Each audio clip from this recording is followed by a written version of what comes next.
Here at Featherdale Wildlife Park, we house a large collection of parrot species.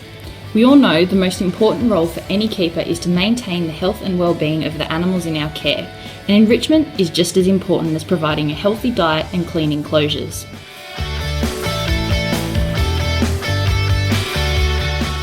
There are a variety of ways for wildlife parks and zoos to provide enrichment for our animals in our care. When designing an aviary, care should be taken to reflect the bird's natural environment as closely as possible.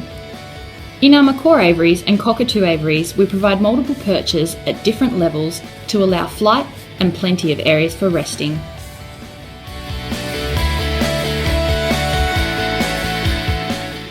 Native browse is one form of enrichment used to encourage typical wild feeding behaviours. The birds spend many hours of enjoyment stripping the bark and chewing the leaves.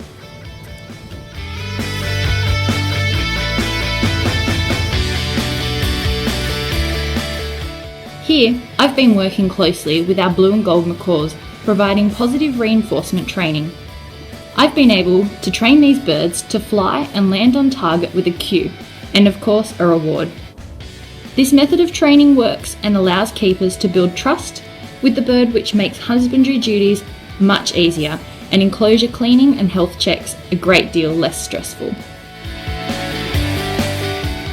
Enrichment plays an important role in keeping Featherdale's parrots happy and healthy.